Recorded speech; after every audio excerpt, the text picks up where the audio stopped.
Olá, o assunto dessa videoaula é Soluções, parte 2.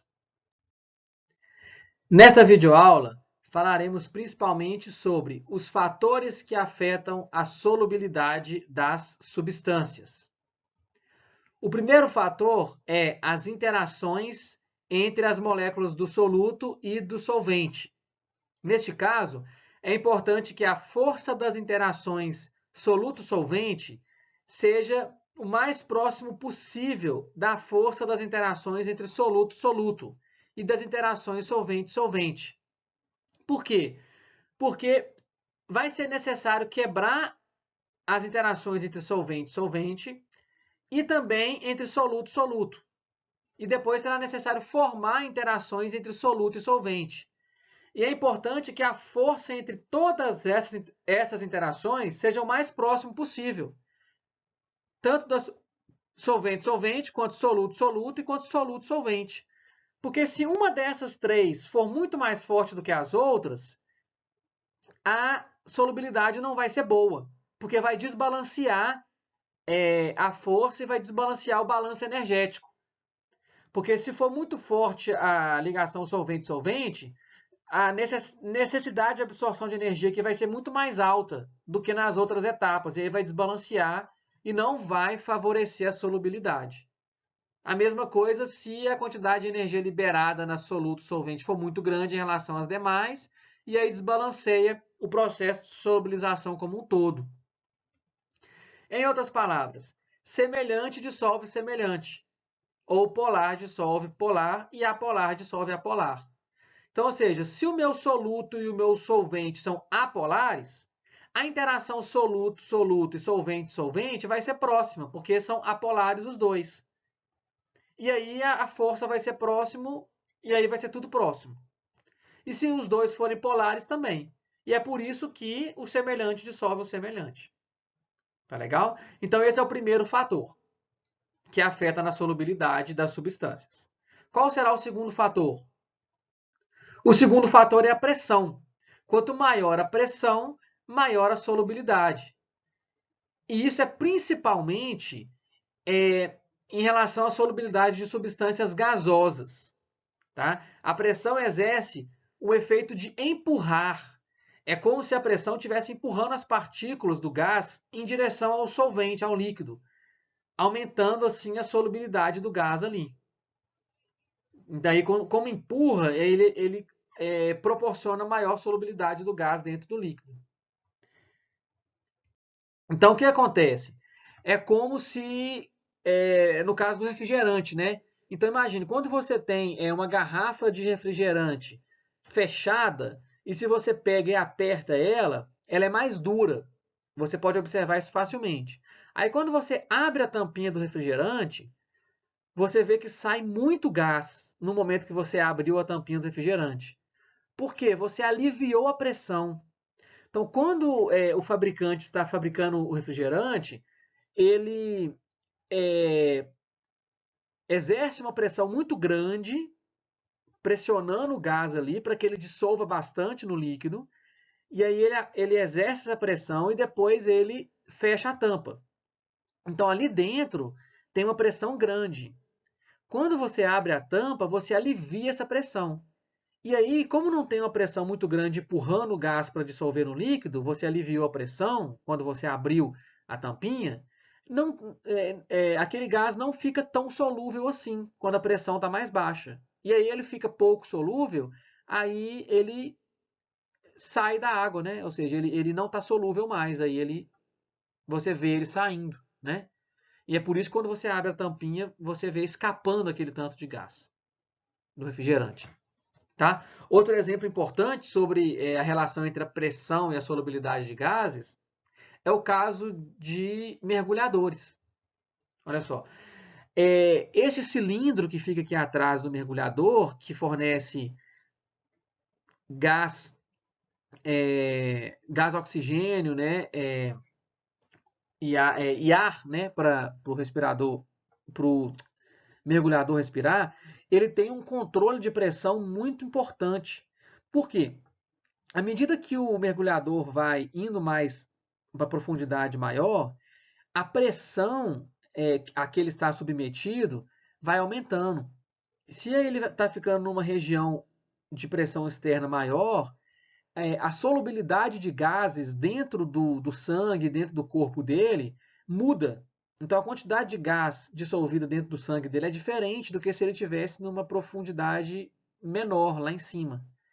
Como a quantidade de gás dissolvido no sangue dele é diferente, a pressão que sai de gases aqui do cilindro tem que ser um pouco diferente.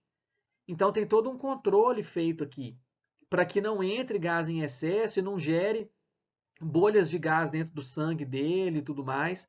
Então, existe todo um cuidado dentro do mergulho para que o mergulhador não sofra com um problema de gerar bolhas ou problema de dissolução de gases dentro do sangue.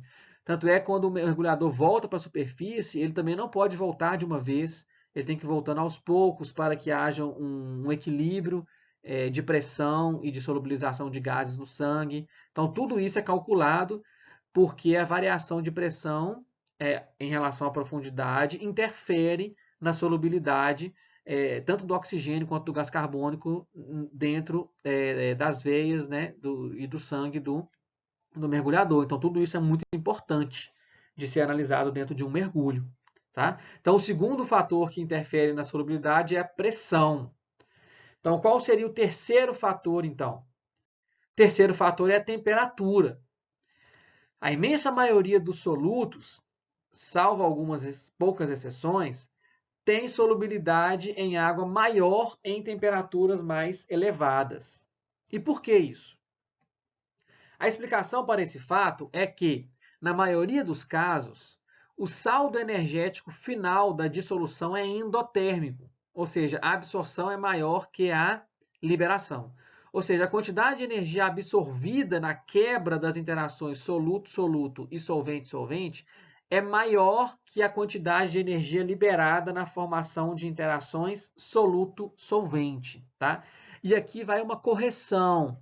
Na videoaula anterior, parte 1, eu disse o contrário. Tá? Eu tinha dito que, na maioria das vezes, a energia liberada é maior que a energia absorvida.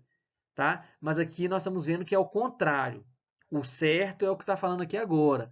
O certo é que na maioria das soluções que são formadas, a quantidade de energia absorvida na quebra das interações é maior que a quantidade de energia liberada. Tudo bem?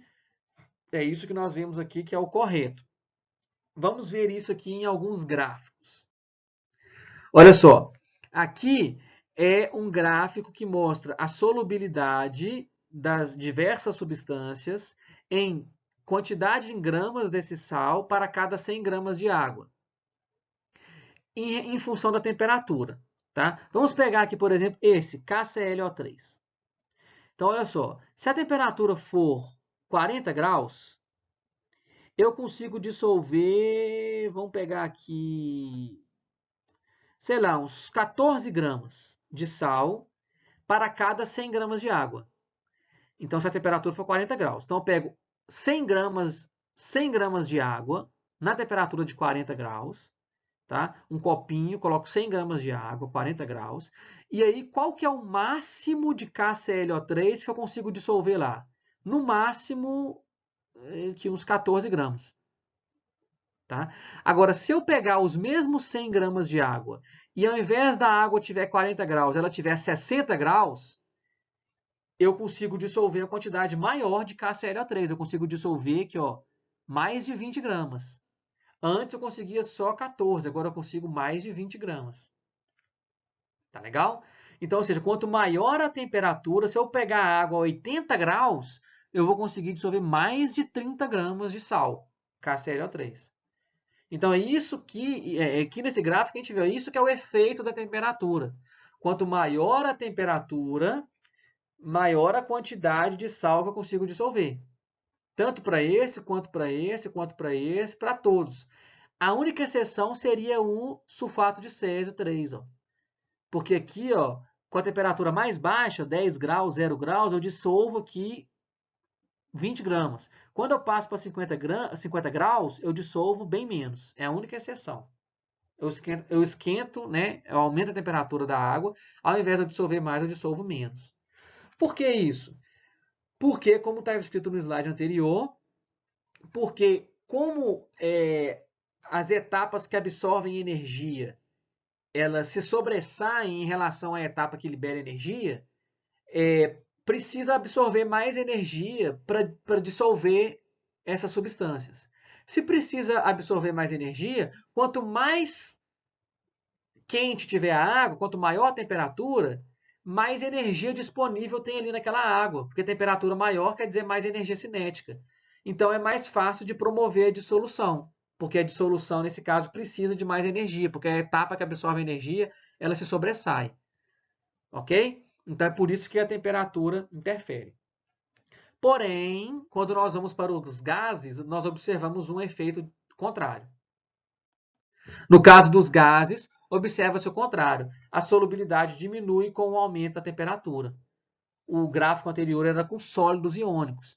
Agora, com gases, metano, oxigênio, monóxido de carbono, hélio, à medida que eu aumento a temperatura, a quantidade de gás que eu consigo dissolver diminui. Tá bom? Então, no caso dos gases, é um pouco diferente. Tá? Então, nós vimos aqui os 3 fatores que afetam a solubilidade das substâncias. A interação entre o soluto-soluto, o solvente-solvente, o soluto e o solvente, a pressão e a temperatura. Dessa forma, nós terminamos essa videoaula por aqui. Eu agradeço a todos pela atenção.